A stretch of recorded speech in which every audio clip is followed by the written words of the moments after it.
Hey, Uncle Doug. Hello. Show me your penis. Here you go. Wow, you have no boundaries.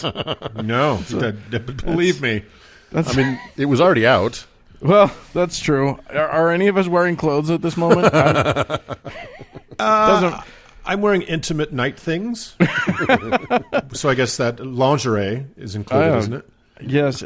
I've said too much. And you, if I'm not mistaken, go for the lacy stuff, which I think is class. Yeah, I thank you. I'm traditional that way, aren't I? So, guys, I was trying to step on Uncle Doug's boundaries, but apparently those don't exist. Uncle Mark, you may need to teach us a little bit about that. Can I put my penis away? No, you may not. All right, you leave it out. If you put it away in the same room you're sitting in, then yes. But if it has to go into a special, it's getting sunburned. So anyway, you know what, guys, I've really been looking at both sides of the argument, weighing the evidence, listening to the experts, doing a little soul searching, taking a long, hard look in the mirror, and I've decided it's time to build the wall.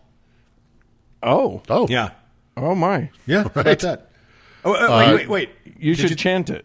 Did you think I was talking about Schindler's racist dog whistle wall that his goons used to fleece bigoted dopes out of $25 million so they could buy boats and villas in Italy? I was hoping you were saying that. But not build a linear inch of the actual wall.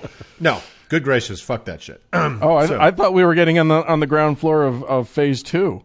Yeah. There's a new opportunity. New leader. Under new management. Yeah, exactly. 25 million. That's for us now. So let me be more precise.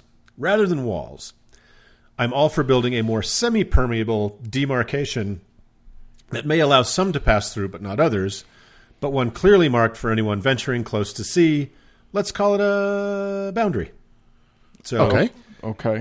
Guys, I would hazard a guess that more than funny hats or magic underpants or tales of never seen but for sure real miraculous happenings shared in their congregations, one of the most common issues shared by any and all of our friends and listeners out there is trouble with personal boundaries.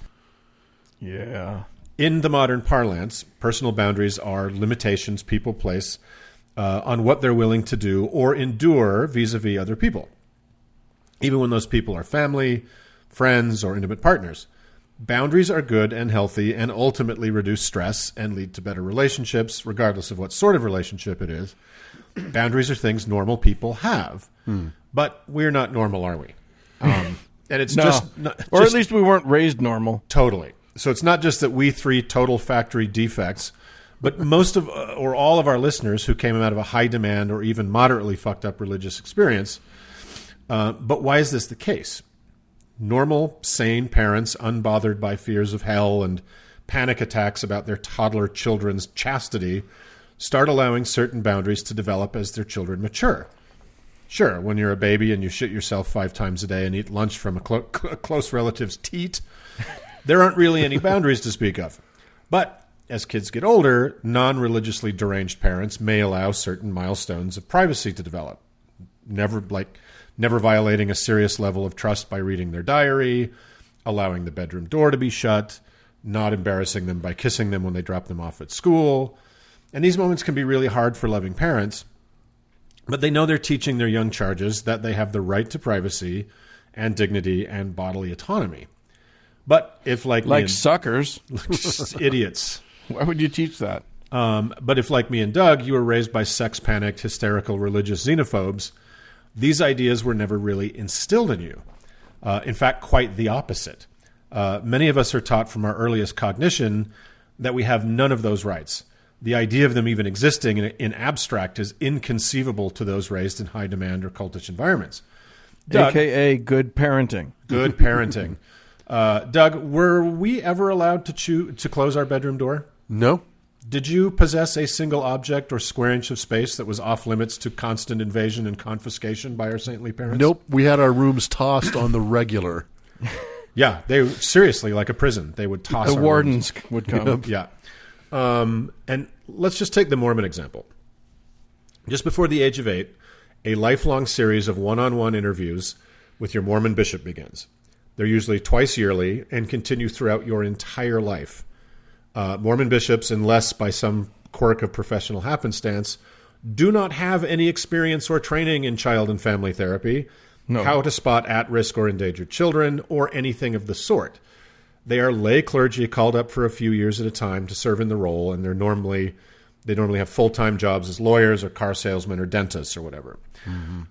And from the waning days of age 7, they are part of a larger community effort to groom children to never expect to have boundaries in their lives.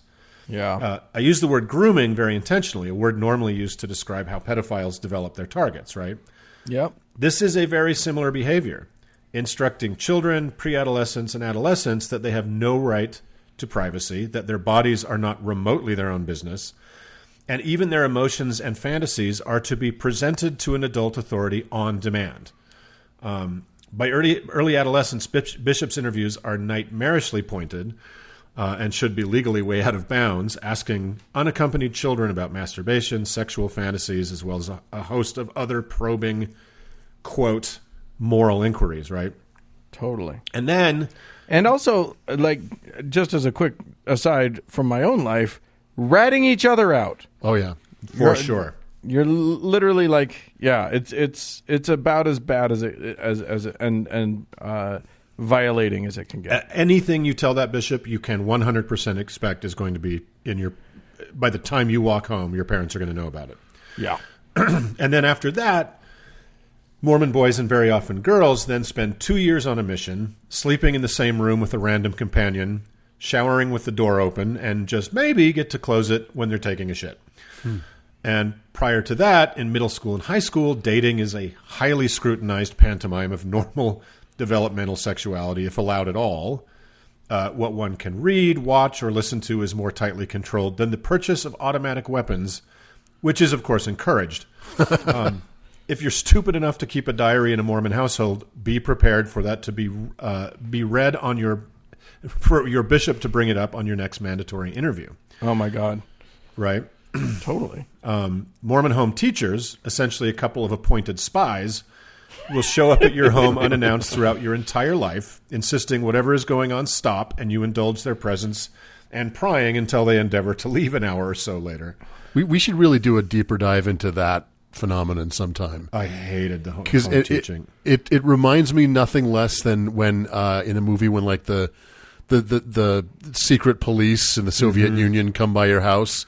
Yeah. And they come in and they're just looking at everything, you know, like they've got a pen and they're kind of pushing things around with it. Totally. That's really funny because I was always oblivious to that side of things, and it was always just, you know, nice guys would come over to your house and they'd smile, and your parents would smile and love them, and everybody would shake hands and you'd pray, and it was boring, but like it always. And I never thought of anything nefarious from it, but looking back on it, I can see that, like, yeah, there was a lot of. I mean, Mormonism was all about reporting on each other, on the self. It was all snitch. Everything was a snitch. Yeah, and so, I mean, and it wasn't like they were trained.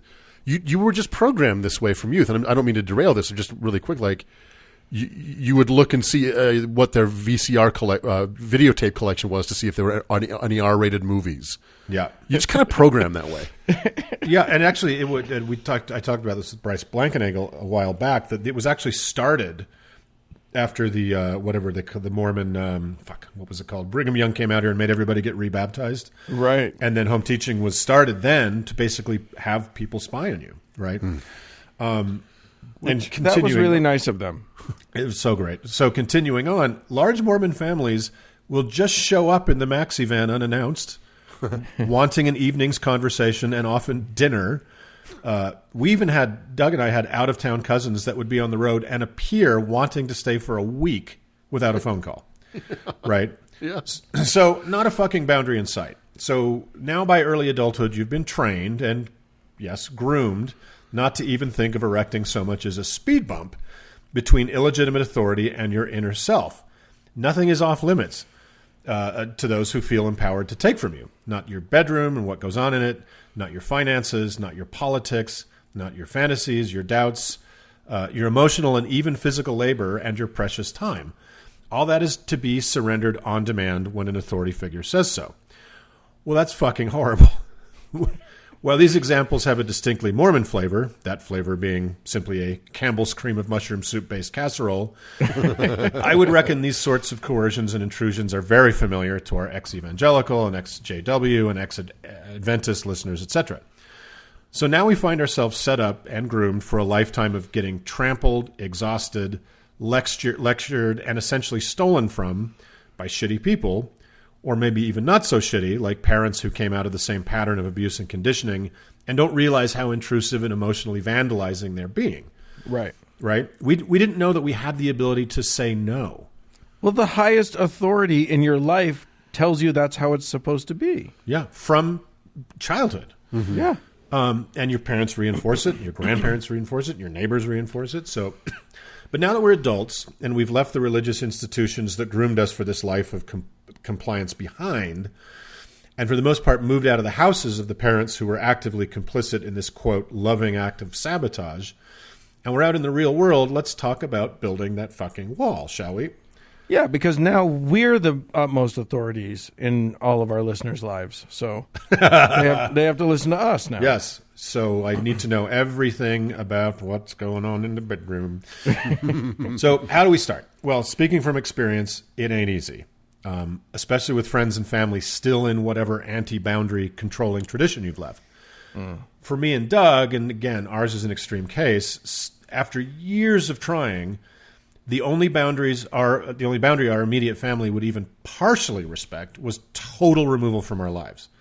But Doug can testify that was after 1,000 attempts to establish some level of respect that they ultimately could not and would not muster. And that's what a boundary actually is. It's a frontier of respect that you have a right to demand and enforce. Since religious parents and family never even understood the concept, grabbing the wheel of interfamily relationships and jerking it away from the expressway to Crazy Town is extremely difficult. Yeah. You will be met with resistance. So, you're attempting to modify the ordained order of your pious but dysfunctional family to literally upend God's design for how the mindless cogs are meant to function in the machine. Religion teaches people to be coercive, passive-aggressive, manipulative, emotionally dishonest, and to see the world as a to the death battle of good and evil. They will deploy all those offenses and defenses to maintain their control over you and their access to your time and labor. If you need to create a defensive boundary for yourself, from my experience and everything I've read, I suggest you make it a well-marked frontier rather than a concealed tripwire. Yes. And that means having hard very openly, having hard conversations with people whom, despite their thoughtless aggressions, you still want in your life. As with pretty much everything we ever discuss in the post-religious world, that will very, very much require you to be the bigger person and to do yet more emotional labor to keep your head about you through this process. Yep. They will try to make you feel guilty, exasperated. They'll try to make you lose control, etc. If you want them in your life and you want some freedom and emotional health, you can't give in to any of that. So firstly, remember, you're not trying to change them. You most likely can't, so don't even try. You're trying to change what you will tolerate from them in your presence. Essentially, you're changing your environment, right? Yeah, you're putting down your boundary, not a boundary for them, but a boundary that is yours. Yeah. And you're building a room in which you can rest, essentially, right? And pursue whatever you determine your interests and direction in life are without their interference and their judgment and their unsolicited input. So that means, with all the love of Jesus and the patience of Job, as kindly and calmly as you can, let them know how you are willing to engage and how you are not. And what will occur if they violate your extremely reasonable requirements for further interaction. For example, right. If they try to re-proselytize you, say you will leave Sunday dinner and go home. If they try to coerce your children against your wishes, which is a really common thing in the post-religious world, right? Totally. You can restrict access to the grandchildren if you have that ability. If they talk shit about your significant other, let them know, you're taking a year off the holidays with them unless they apologize and promise not to do it again. In a way, you're training a dog, right? I know that sounds really mean, but a dog just wants what it wants whenever it wants it, right? Boundaries don't even exist. But if you're clear, consistent, and measured, and of course swat them over the nose with a loosely rolled newspaper when they're bad, and then you reward them with your time and presence when they comply, well, Even a Mormon parent can learn to be respectful over the course of a few dozen decades, right? So remember, I've seen it happen. it's possible. Remember, despite what we were taught, our parents don't own us. They didn't the day you were born, and they certainly don't now.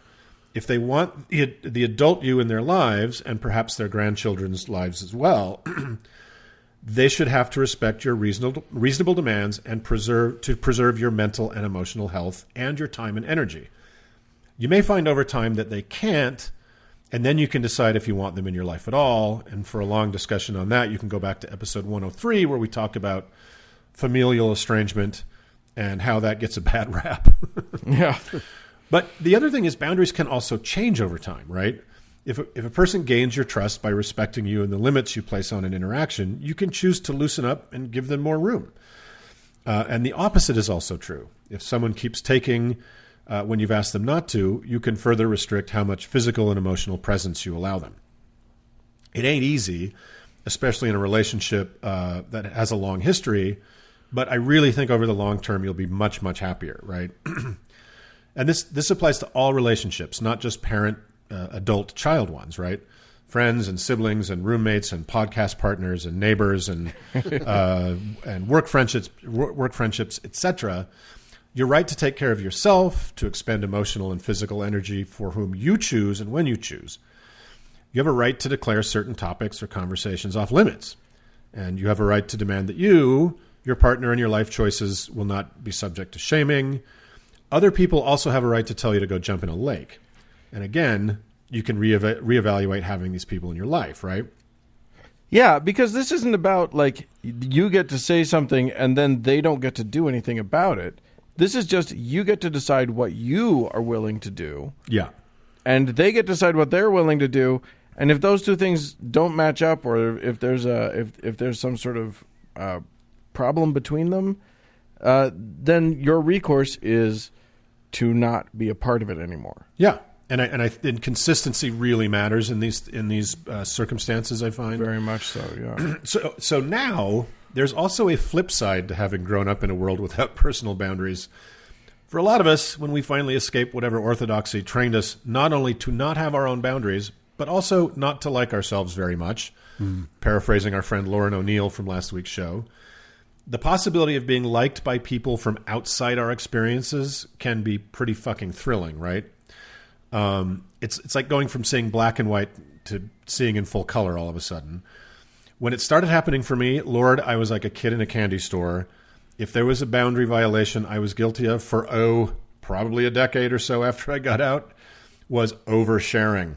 No, Mark, the woman next to you on the bus does not want to hear your life story in real time.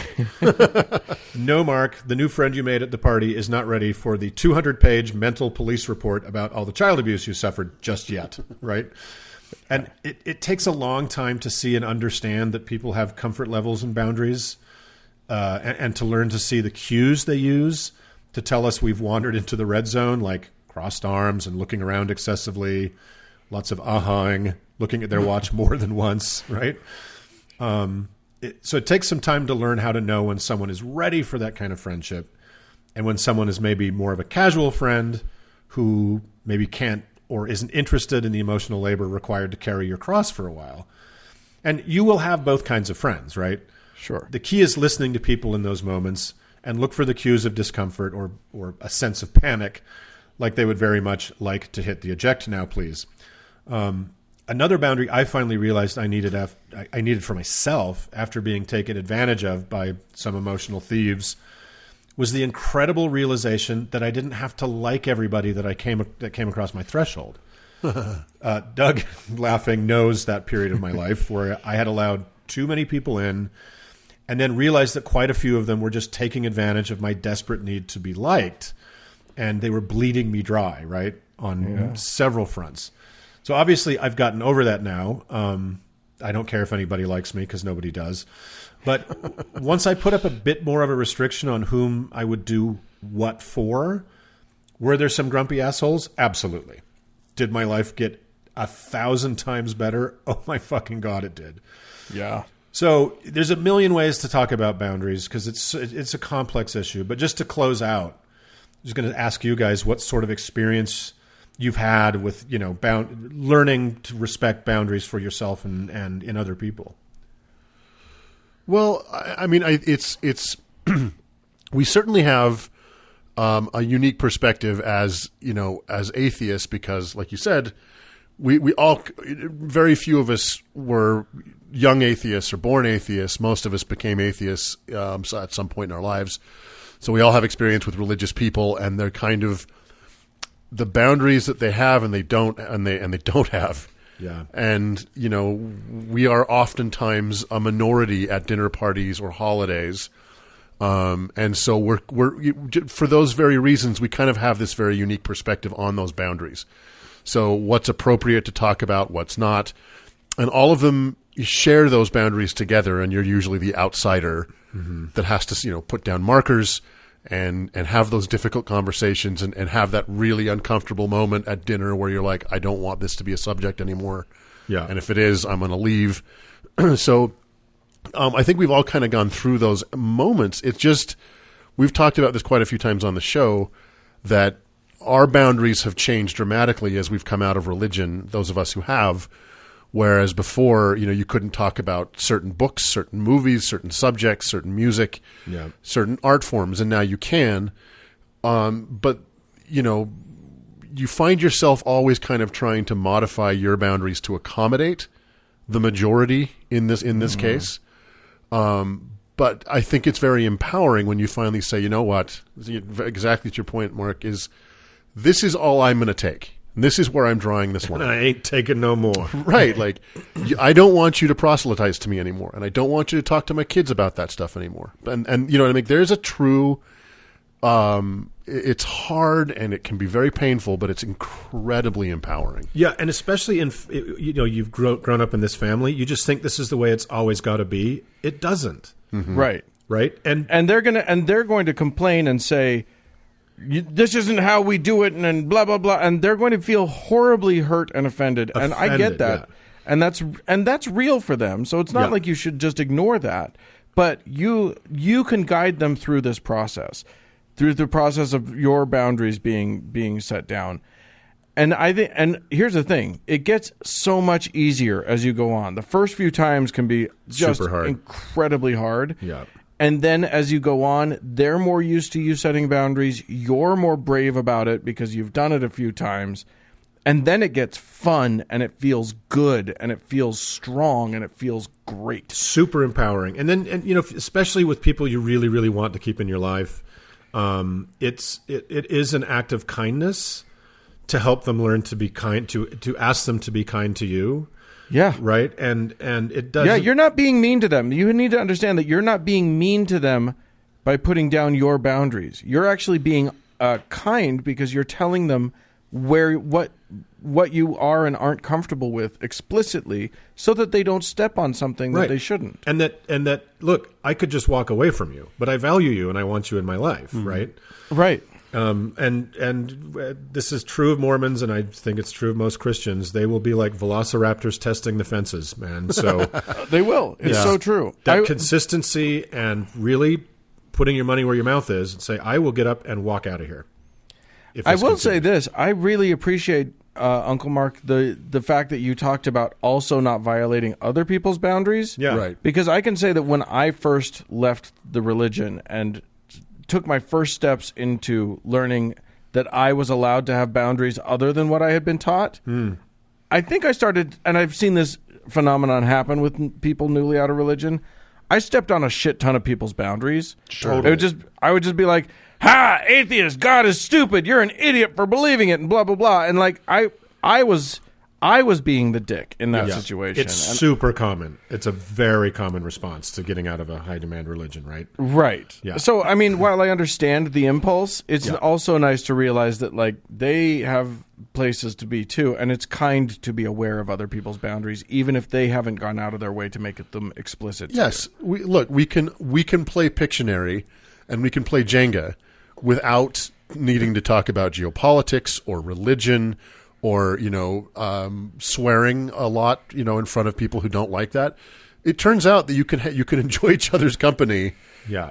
just for the sake of each other's Well, company. and It doesn't you can have to actually be. have those conversations as long as you are right in your head with knowing you're not trying to be provocative. Right. Right. That it's you can have the conversation. If it gets too heated, you can say, okay, let's talk about something else. But Dan's totally right. It's like, you're not the only one with boundaries. Exactly. And you need to respect that other people have a right to kind of a level of comfort in their own home and in their own life. And that doesn't mean that they have the right to tell you how you have to be. So, if it's a balancing act, and that's the thing. It's a negotiation. Yeah. At some point, when I realized that I, as a no longer Mormon person, could say whatever fucking swear words I wanted to say, I felt there's this thing where you feel like, well, I've learned that I have this right. Yeah. How dare anybody ask me to monitor my language around them just because they're pussies about it or whatever doesn't mean I have to watch what I say.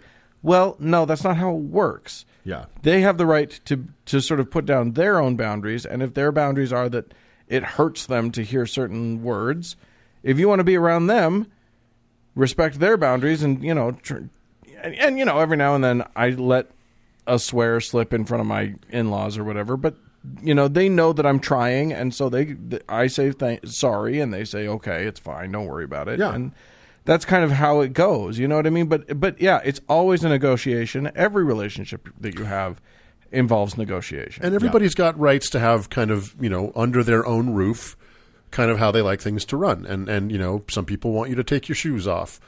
You know what Those I mean? are called Canadians. Yeah. But you know what I mean? Like it's a sign of respect, and if you want that respect in return, you got to give it. And like you said, it's a negotiation. And as hard as it might be in relationships that have some toxicity in it, right? Where Right. you have a lot of resentment maybe, or a lot of anger towards a certain person. It's really hard to see their boundaries as legitimate. But I think hopefully you're going to get some respect back by paying some, right? Well, and let's all remember the fundamental truth that when your relatives, whoever we're talking about here, have a prayer before the meal, when they bring up certain subject, they are trying to proselytize to you, but no different than if you were to bring up, Christopher Hitchens, what he said about a certain subject. You're trying to convince them too. So, like we just kind of the intentions are actually good or quote unquote pure, but we've got to leave that away so that we can have a relationship that isn't based on trying to convince someone of something. Back and forth. Well, Yeah. and we need to decide this is about deciding where to draw those lines. And so you might be okay with them saying a prayer before the meal. That's fine. That's your thing. You go ahead and do it. But don't ever call on me to say the prayer before the meal. Yeah, if you're in somebody else's house and they decide they want to have a prayer, I think it's pretty shitty, in my opinion, to make a big deal about that. Yeah, I wouldn't. Yeah. I'm not advocating saying, how dare you? I'm just saying that the fact of the matter is, or humming the La Marseillaise while they're doing it or something. Yeah, exactly. Don't be an asshole. But we are all trying to proselytize each other at the end of the day because we all feel like we're right. So, if that can very much poison a relationship if it can't be managed correctly. Yeah. And if it can't be managed correctly, maybe that's not a relationship you should be in, I guess. Yeah. That's the point. And in the end, the final solution, if you can't reach an agreement, is to walk away. Yep. Mm-hmm. So there you go. All right, boundaries. Dipping a toe in the idea of boundaries, which is pretty new to a lot of our friends. So there we are. And that does it. I'm walking away. Get out of here. I don't like it when we talk about boundaries. So now you're making me angry.